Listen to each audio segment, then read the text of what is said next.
Thank you. So we will open the session now.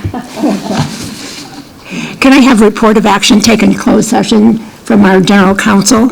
Yes, there were 5 items considered in closed session this evening. The first hearing under Health and Safety Code 32155, there was no reportable action. There was no reportable action on 5.2, conference with real property negotiator. The closed session minutes from November 16th regular meeting were approved on a 5-0 vote. There was no reportable action on the public employee performance evaluation, and the medical staff credentialing was approved on a 5-0 vote. And that concludes my report. Thank you for that.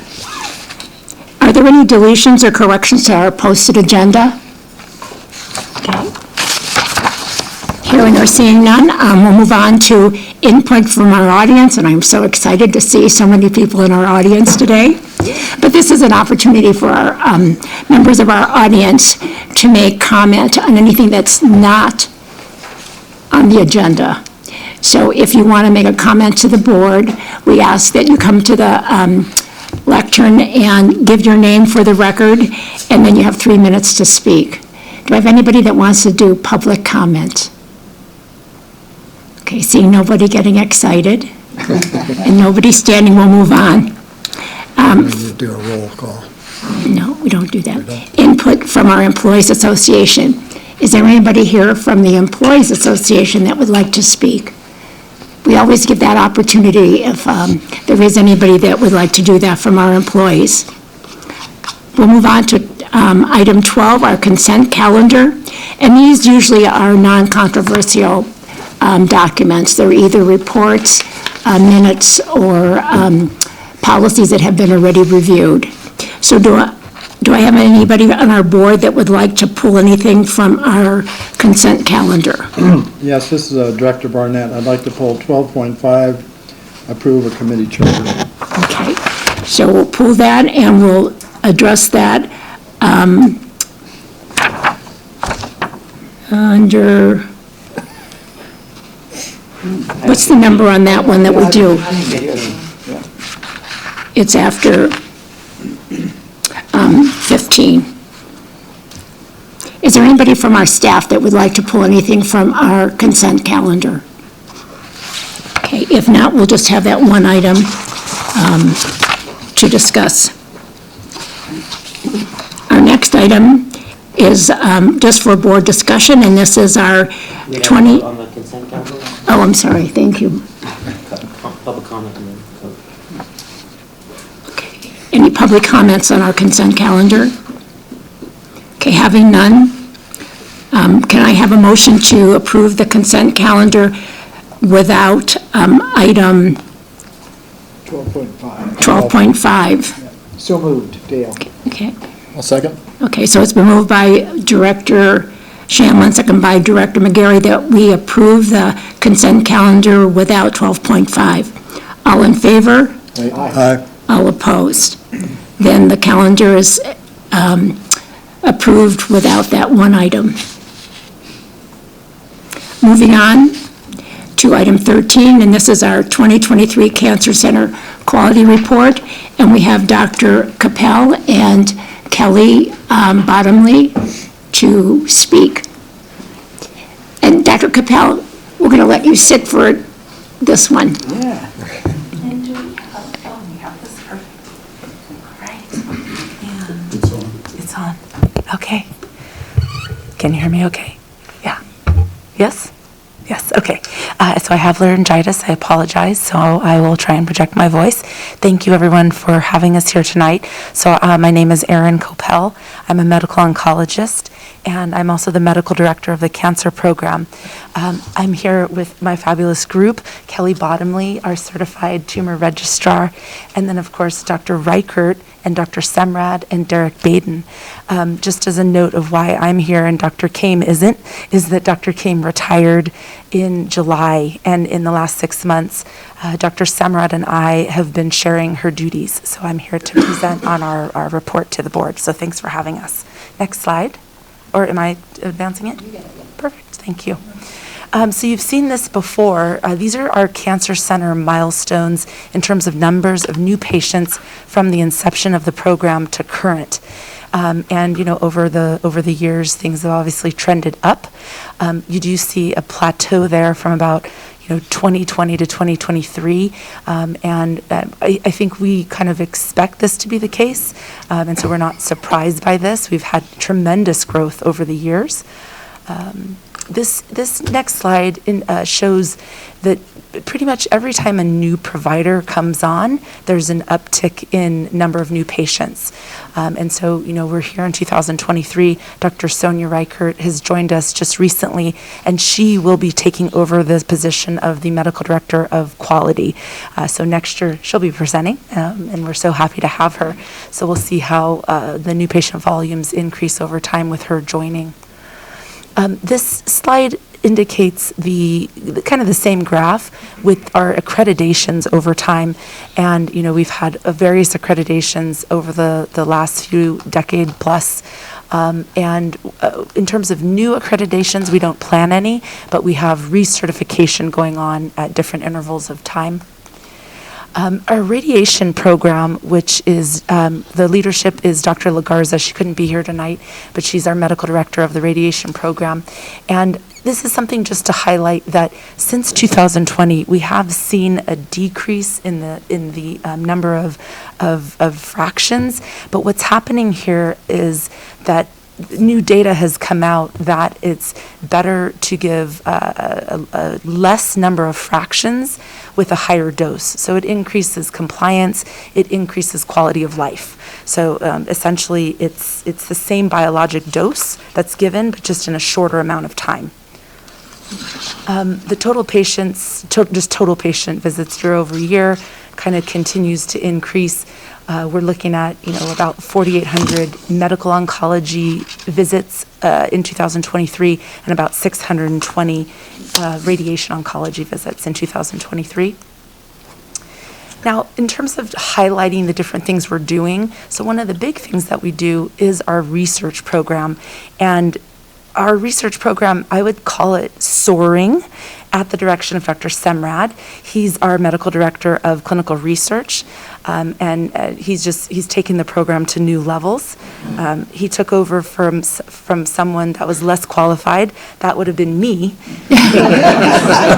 Thank you, Dr. Semrad, for everything you've done, because you've made such a difference in our program. Right now, as of 2023, we have 23 open trials, 16 therapeutic. And what that means is, we're testing some new drug or some intervention to affect a better outcome. In 2023, we had 4 newly activated trials and 1 that's in process. Just to kind of put a highlight on this study, it's the Wisdom study, and we actively support this study for anyone who wants to participate. It's testing personalized approach to breast cancer screening. And so in 2023, we had 17 members from Tahoe Forest that participated. And this is something that's easy to participate in, and so I encourage anyone who might be interested to look into it. We are an affiliate of UC Davis. I think everyone knows that. And many of our trials, most of our trials, all of our trials, except for a few, are what we call cooperative group trials, so funded by the government as opposed to funded by industry.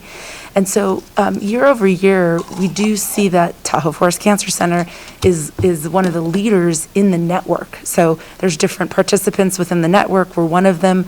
Rideout Cancer Center is another one. Chico and Marshall, those are other centers. And so the gray bar indicates our number of accruals year over year, and we're doing pretty good there. We have 44 patients that we're actively managing, and that's a lot for a small program. So we're really proud of that. And so we have several in actually active treatment, and then several in follow-up. Moving on to our accreditations. So, our accreditations are very important to us. There's lots of acronyms, the American College of Surgeons or the Commission on Cancer. There's ASCO and the COPE certification that's associated with that society. There's ASTRO, which is our radiation oncology accreditation program. We're an affiliate of something called the Go-To for Lung Cancer Center of Excellence. And then we're a member participant in a large program called Cancer Link, which is a cancer data system. So we have these kind of accreditations and affiliations that keep us honest, keep us engaged, keep us accountable for the care we provide. So one of our main accreditations is the what we call the COC, or Commission on Cancer Accreditation. And so our most recent survey was in 2022. We exceeded all 9 of the quality measures in breast and colorectal cancer. We had no deficiencies, and we're pretty proud of that. We're very proud of that. Only about 4% of all programs have no deficiencies. So I think we're kind of, excited about that. The benefits of having a COC accreditation are many. Obviously, quality is the biggest one, but it allows us to see what's happening with clinical trials. How are we educating our patients? Do we have palliative care, and is that beneficial? What about a survivorship program? We're able to impact our care and reflect on how we're doing. So it's really important. There's this full continuum of cancer care from prevention to end of life. And so by being accredited with this program, we're able to see our pitfalls and our successes, and I think it's very important. Let's see. So in terms of the Commission on Cancer, there's 20 quality measures in 2023 that we could participate in if we have basically the right number of patients in that different disease site. And so as an example to one of these quality measures, this is an example of the breast cancer outcomes that we participate in. And so on the left, it tells us that these are the quality measures within breast cancer. The expected performance is 80 to 90%. The measure is there. So for example, did we provide anti-hormonal therapy within a year of early stage breast cancer? Just as an example. And Tahoe Forest performs at 98 to 100% in all of these measures, whereas the other benchmarks, you can see the state of California is the second to last column, and then the national benchmark is the last column. So we're doing really well in what we do. Let's see. The accreditation, part of why we do this is we can, in real time often, and come up with quality measures that are useful on a day-to-day basis. And Kelly is excellent in kind of tagging us to say, hey, this is something that is really helpful let's do this as a quality measure. And so there's this organic kind of process we have in the Cancer Center. Some of it is non-organic, but a lot of it is organic, and it meets our real-time needs. So this is an example of a quality program, or kind of a quality, what would you call it, a clinical study that we did, that Dr. Kame did before she left, evaluating colon cancer. And so we came up with this topic as a group, and what she looked at was all colon cancer patients in 2022. Did we stage them correctly? Did we order the right diagnostic imaging? Was the treatment appropriate? Did they have surgery and adjuvant chemotherapy if appropriate? Did we do the right genetic testing? And we did all the right things, but what we found is that a lot of patients, 16 patients out of 22, had over the age of 50 had never had a screening colonoscopy. So that's a problem for our screening, because that means that people are diagnosed later in terms of stage. And so that this quality, this kind of investigation into this clinical area led us to say, well, maybe we can do something different. And so we've partnered with primary care to try and come up with better ways to get people screened so that people aren't presenting at a later stage, which of course is going to change their outcomes. And this is not new information, but this is the first time we've really studied it. We went back and looked at all the data from 2018 to 2025, and you can see that 62% of cases diagnosed were stage 3 and 4. And that's not, that's not good. We need better screening tools. So, not tools, but better screening. So again, working with primary care to come up with ways to capture people, get people into screening colonoscopy. Have you looked even beyond primary care, into our marketing teams and Yeah. building campaigns around that, or? Yeah, we haven't looked at that. I don't think We haven't gone that far yet. It's really getting moved over to the primary care department because It's really up to them to screen. But we have many tools now. We have Cologuard, which is becoming used more, and Dr. Reichert and I had a whole discussion about that. That can steer the right people to colonoscopy if they are positive. So we're just at the baby beginning stages of that whole process. But I love the idea, marketing of, hey, get your colonoscopy and what the benefits are. Yeah. So let's put that on the list. That's an excellent Yeah, idea. you've got Thank the you. statistics to support why they ought to pay attention to it. Yeah. Yeah, yep, absolutely. So this next example, again, this is an example of kind of delving into a problem that gets identified. So this was a review, and this topic was part of the COC national study. So the COC, once a year, will suggest different topics for us to participate in terms of studying different ideas.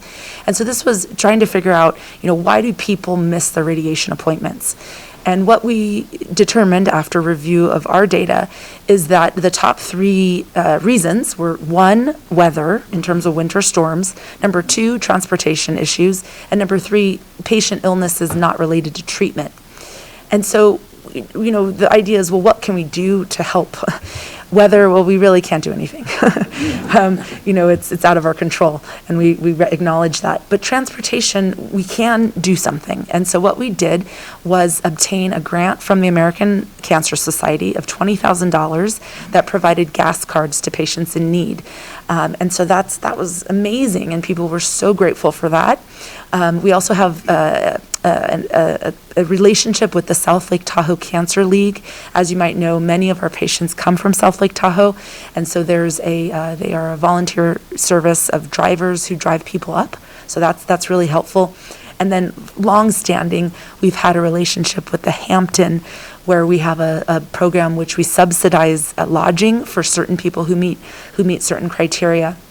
And that also includes transportation to and from. So those are really helpful things. But again, this is something we studied, and then we came up with, okay, what can we do to help? Then the other thing to highlight, which is just really fantastic, is our financial navigation program. And so over the years, we've noticed that financial toxicity is a huge burden and a huge problem. And so what we have within the Cancer Center is an internal process, and it's a team of people. And I'm going to use the word team over and over again because we are a team, couldn't do it without each other. Nurse navigators, social workers, psychologists, promotoras for the Hispanic population, and our financial navigators, which was actually a specific role, a new role within the cancer program that we asked for, and thank you to the administration for helping us to get those approved, to actually provide people who help navigate patients and their financial needs.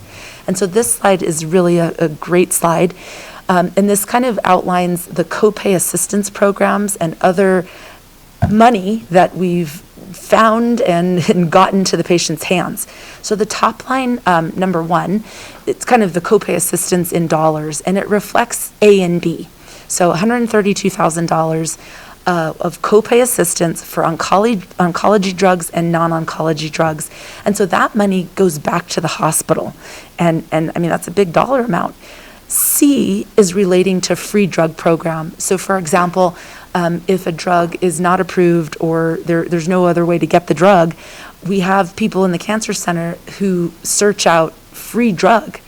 And so this is kind of what the drug would have cost, so $127,000, and then we have about $20,000 in pending copay assistance. So overall, that's about $280,000, where, that offsets charity care that the hospital would be responsible for otherwise. And this is increased year over year in terms of what we can help our patients with. 47 patients are enrolled in these copay assistance programs.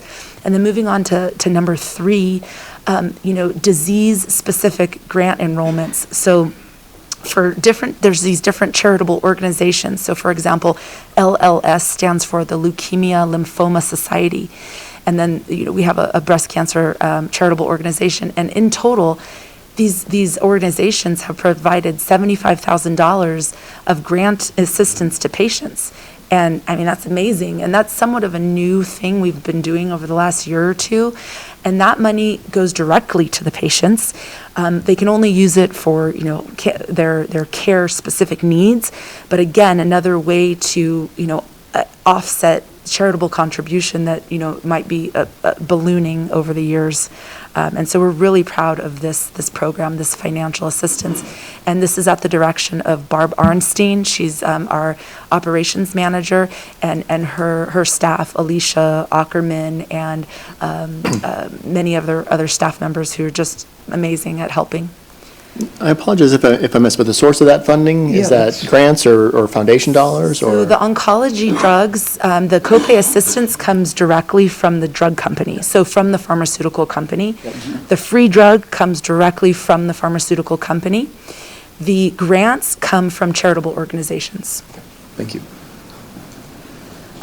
So this is just a slide to kind of outline that, I think we feel that we're included in an elite group of cancer programs, because there's not many nationally. I mean, there's thousands of cancer programs, and there's only these number of programs participating in these accreditation programs.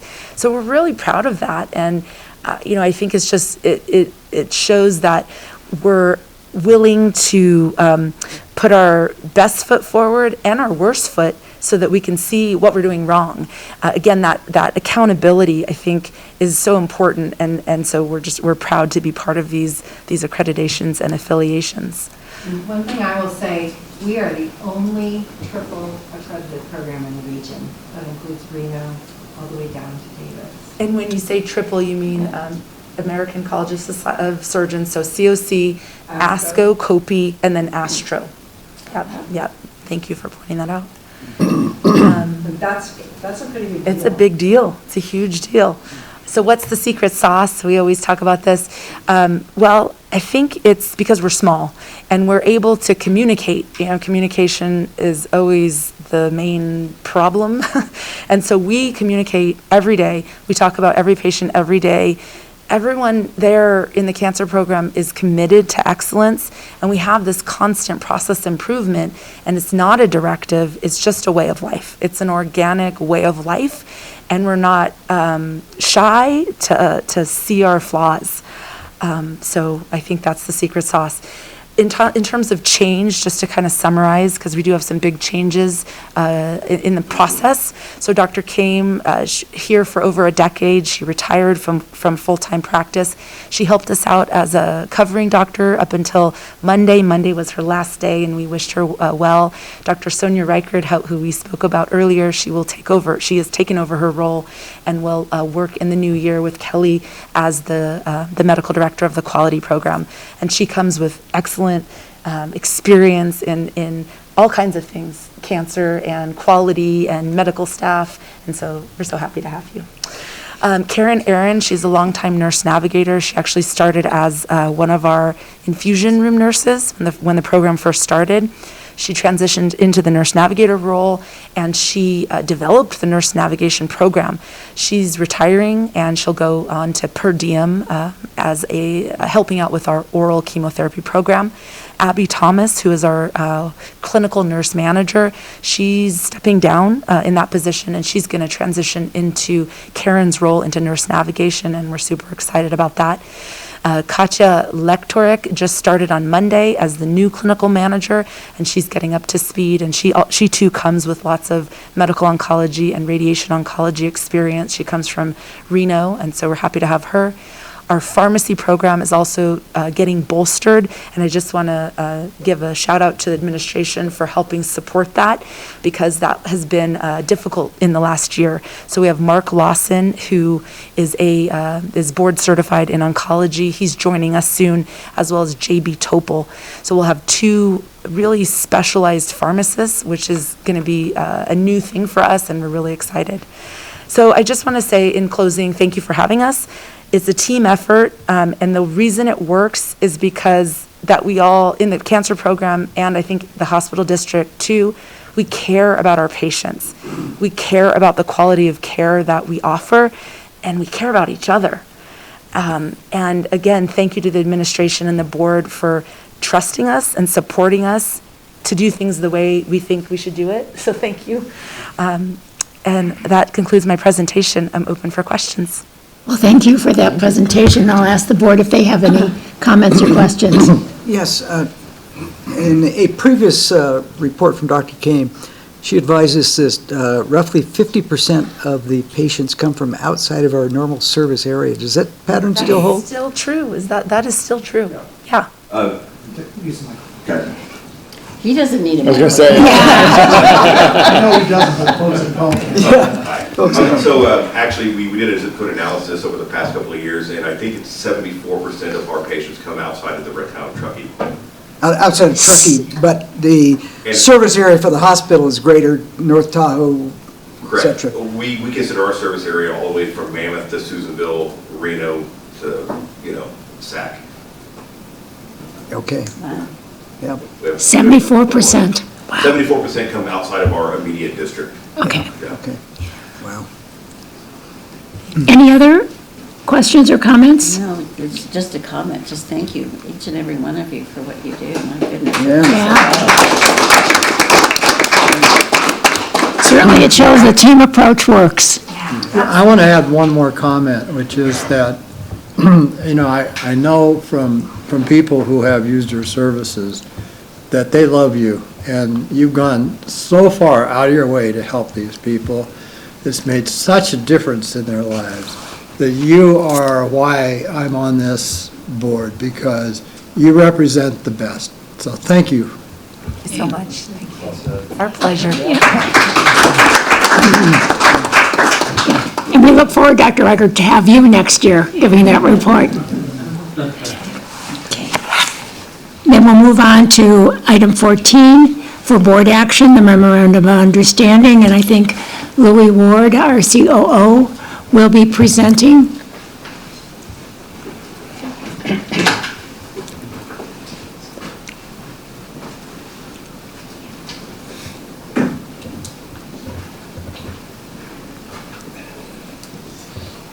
We just lost our audience.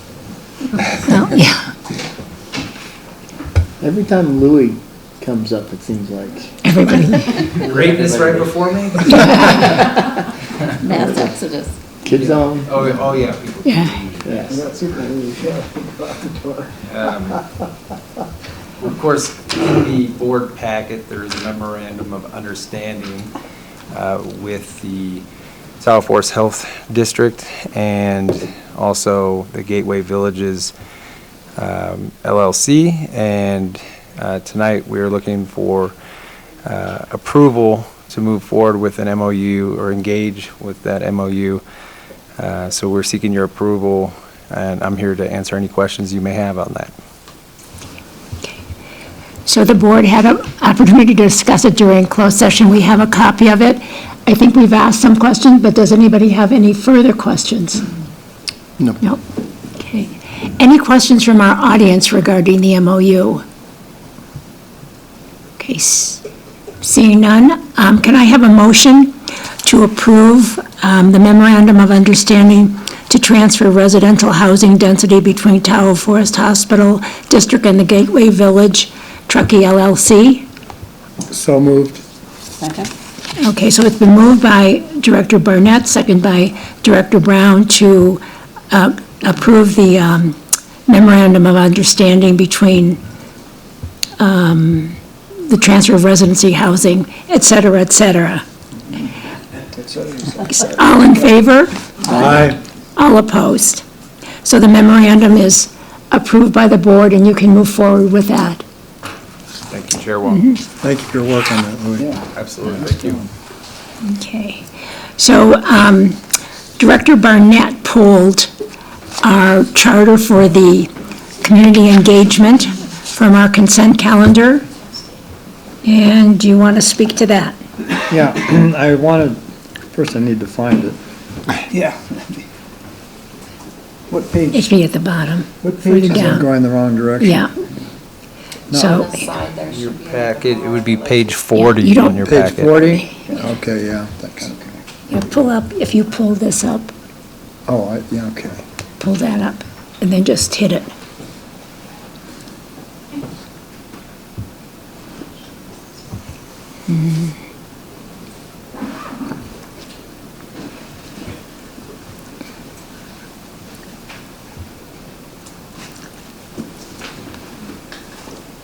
Okay, so I like the idea that we have here. I only had some concern about the language. So if you look at the first paragraph where it says purpose, the last sentence that says, "This committee is about improving health over just providing health care."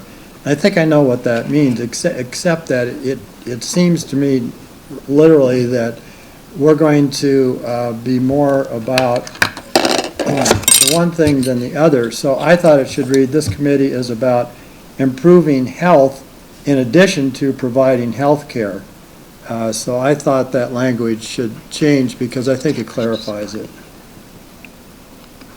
Any comments along the line of the purpose of the Community Engagement Committee paragraph? Is it important that we have that statement in there? Yeah, I think the purpose of the statement is to really put the spotlight on, we do great health care here. Health happens every day in the community, right? And this committee in particular, the rest of every other committee and every other group is really focused on great health care, whereas this committee has a primary focus of the other 99%, right? The time we're maybe not engaging with somebody in clinical care. It's it's transportation. It's, a number of other things that contribute to health over just healthcare. So that was the intent behind it, and that the focus on that committee, or of the committee, is, we're not trying to change clinical workflows. We're not trying to change treatments and therapies. It's really about health. Whereas, the rest of the organization is doing such a good job on healthcare, we don't need to tackle that. Yeah, I think I'd maybe just simplify it to say that this committee is for the purpose of improving the health of the community, because I think that states your purpose maybe more clearly. I like your original statement myself.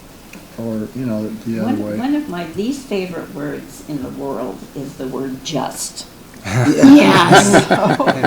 Honey, why don't you just do this? Or honey, why don't you just do provide that? health care, You know, right? it's- So maybe, how would you feel if you just took out the word just? Just. Yeah, I would like to take out the word over as well, and just say, this committee is about improving health care in addition to providing health care. Providing health in addition to providing health care. Oh, yeah. Actually, I think we need the word community health in there, because I think that's kind of your goal, isn't it? Improving community health, yes. So what I would propose to say, this committee is about improving community health in addition to providing health care.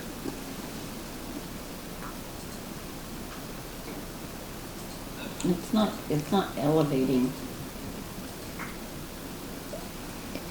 the provision of health. I mean, we're. What about not only? We're tackling an additional task here, which is community health, in addition to healthcare, which is also a pretty major undertaking. But I don't want one to be, relegated to a scale different from the other. I think community health is an additional task we're taking on with this committee. Then I don't want to denigrate, like, just providing health care. That's pretty Yeah, I'm aligned on the word just, yeah, because obviously that's a What about critical not piece. only? The committee is about improving health, not only providing health care. Yeah, I think that would work too. This committee will emphasize health over healthcare.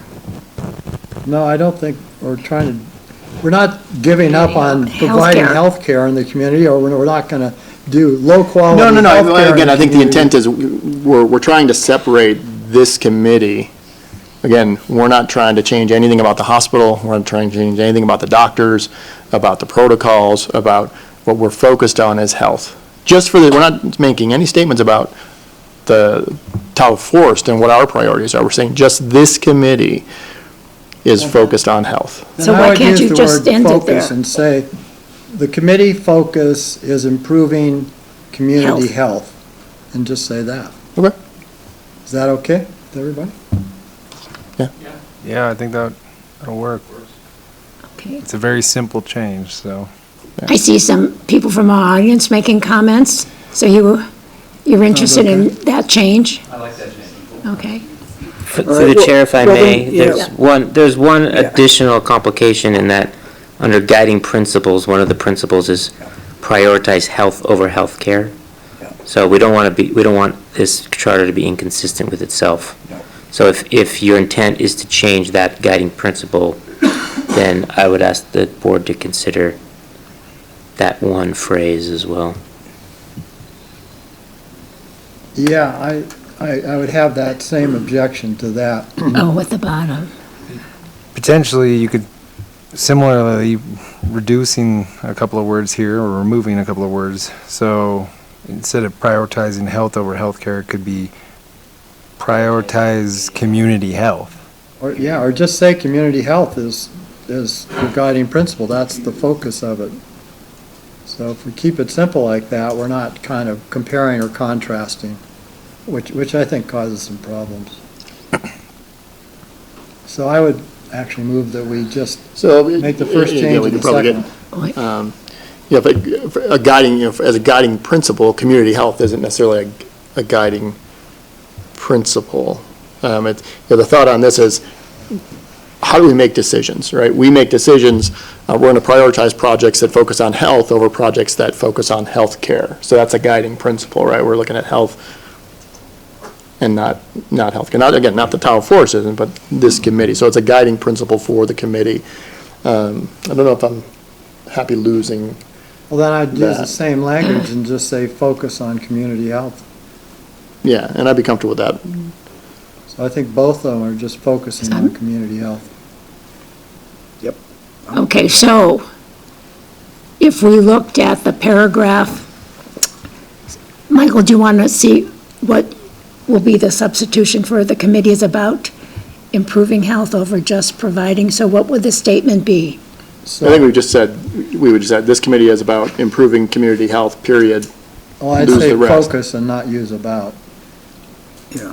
This committee focus This is on communi- improving community health. So is it, this committee will focus on improving community health? Yeah, Yeah, that'd be yeah, fine. that sounds right. Okay, do you have that, Martina? And then the lower one would be guiding principles. I'd use the word focus on community health. Okay. So we have two recommendations. Martina has them both written down. Any comments further from our audience? Again, this is just wordsmithing. The intent is still there. Yeah. Okay. Seeing no more discussion, can I have a vote on approving the Community Engagement Committee's charter As amended. with the two changes? I'll move to approve the committee charter as amended. A a second, please? I'll second. Okay, so it's been moved by Director Barnett, second by Director McGarry, that we approve the Community Engagement Committee charter as amended. All in favor? Aye. All opposed? Okay, so the charter with the amendments is approved. Okay, moving right along in this agenda. We have board officer elections, and by bylaws, we are responsible for electing officers the December before the December of the preceding year, which is today. And the officers serve for the year at the pleasure of the board. So the first office that needs to be voted on is our chair office. So do I have any nominations for the chair? I nominate Alice Wong. Second, yeah. Okay. Are there any other nominations? Just for your information, nominations don't require a second, Okay. but they do require the nominee to accept the nomination. Okay. Then I'll accept it. For our chair, since Alice, it has to be unanimous. but Right. For her to. It will have to be, yes, for Alice, it will have to be unanimous. Okay, so, but I still asked for other nominations for the chair. Okay, so I do I move have, that nominations be closed. Second. okay, okay, so There's a motion on the floor. there is a motion on the floor. I'm sorry. Vote on closing the nominations. Correct. Oh, so there, that is a motion. Okay, so we have a motion on the floor. All in favor of closing Closing the nominations. nominations, say aye. Aye. All those opposed? So now we vote? Yes. Okay, so, So in order for Chair Wong to be elected chair again, because she served in this last year, Yes, the sure. vote has to be unanimous. So we should take a roll call. so that's the key. It has to be Roll call vote. unanimous. So we do a roll call vote? Yes. Director Brown, Yes.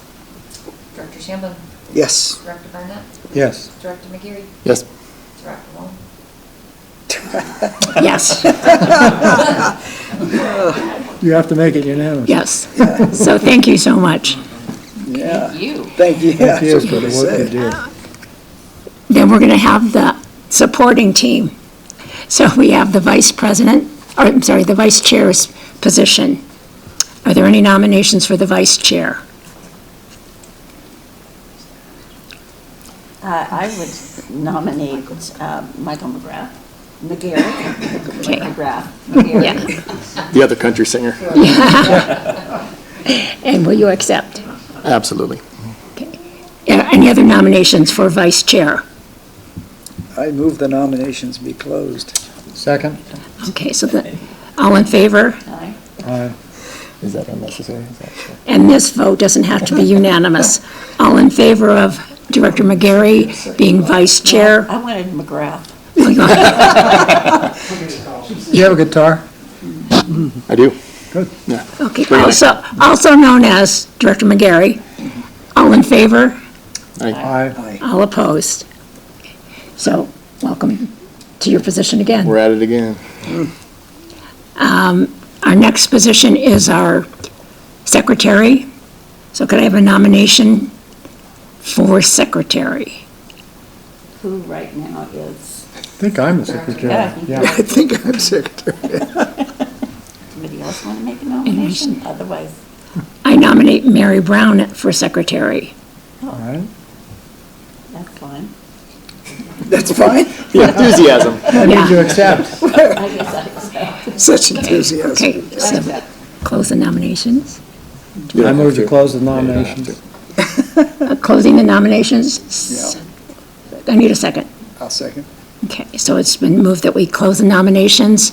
All in favor? Aye. Aye. All opposed? Okay. All in favor of Mary Brown being our secretary, say aye. Aye. All opposed? So welcome, Mary, to the position. And our last position is that of the treasurer. and the treasurer serves as the treasurer and also serves on the financial committee. So can I have a nomination for the treasurer? I nominate Dale Shamblin. Can I have a second? I'm Don't need sorry, a second, yeah. pardon me. Accept the nomination. Don't need a second. Yeah, we just need to have you I have to accept. ask Crystal first. Perfectly okay with that. Okay, yes, I'll You serve. figured him out, didn't you, Crystal? We've worked together a while, I think we're good. How many Okay. years? Yes. So can I have a motion? Are there any other nominations for treasurer? If not, can I have a motion to close? You don't need No. that. Just go ahead for the vote. Okay. All in favor? Aye. All opposed? Okay, all of our positions are in fact filled. So thank you all for it. So And we don't do again, we're committees, working we as a just do- team. Huh? We don't do committees, just positions. Just Committees we do off the. the chair will talk to you about the committees. Copy. Yep.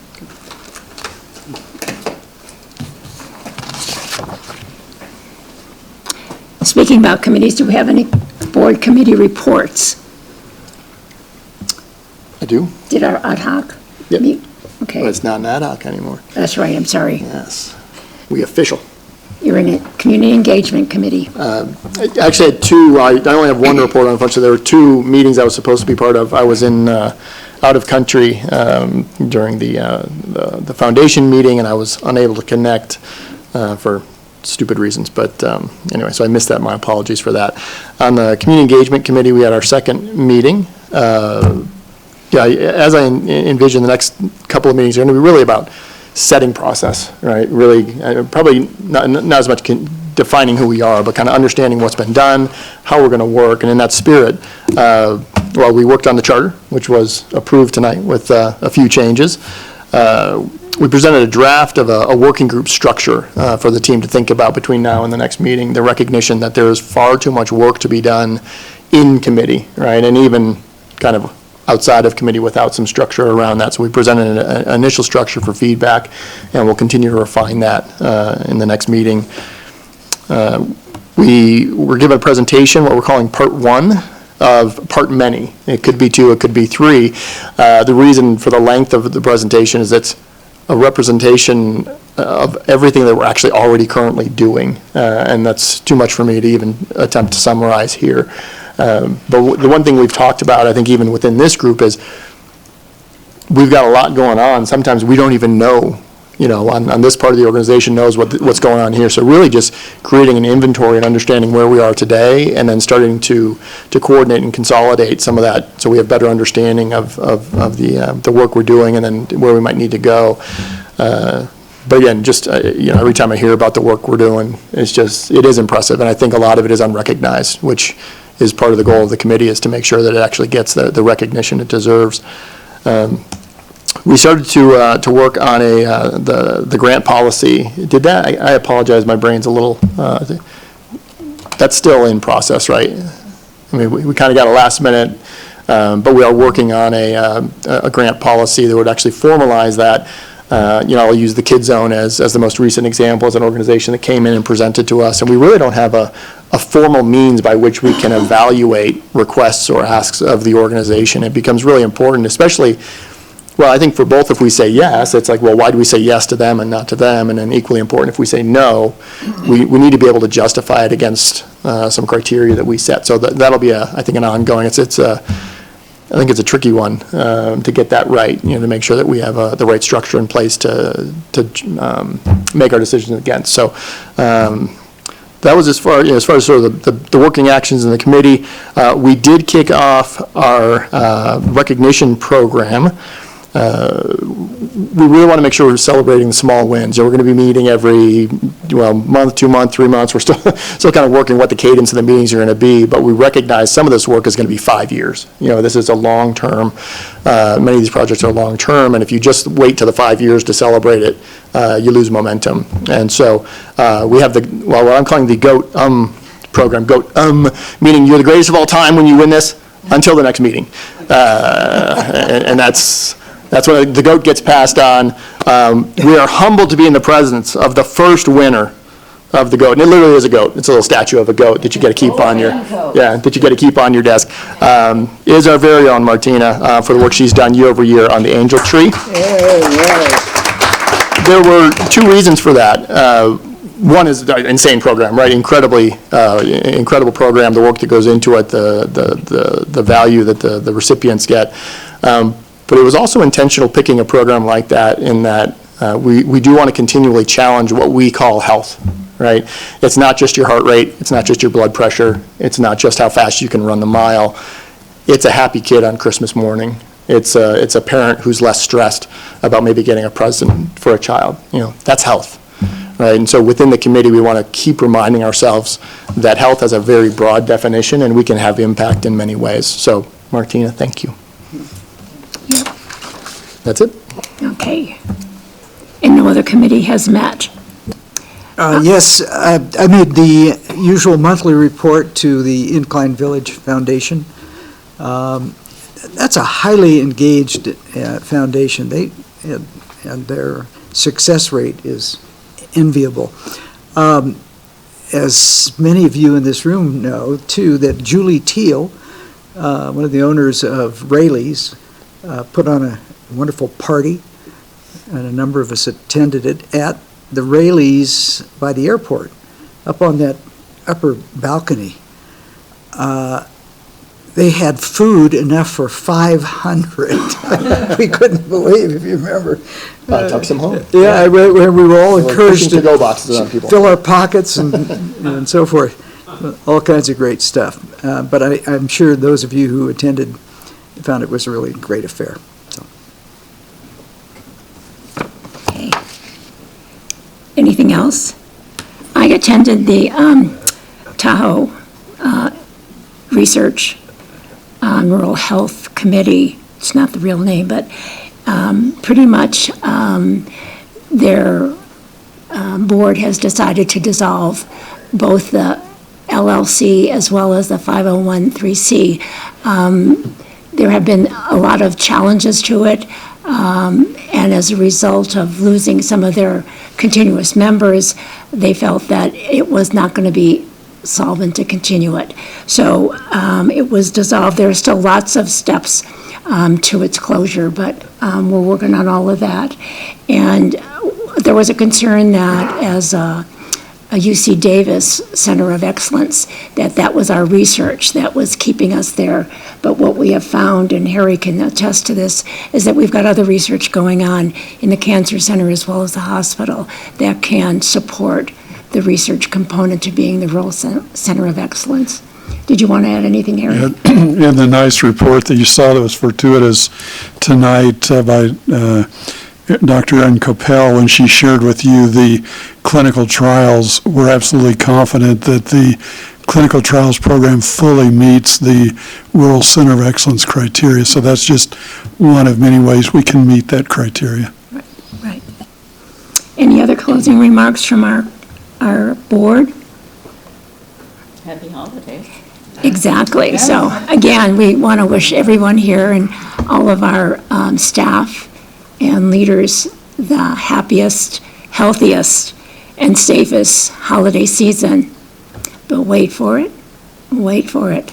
Merry Christmas to all, and to all a good night. The meeting's adjourned.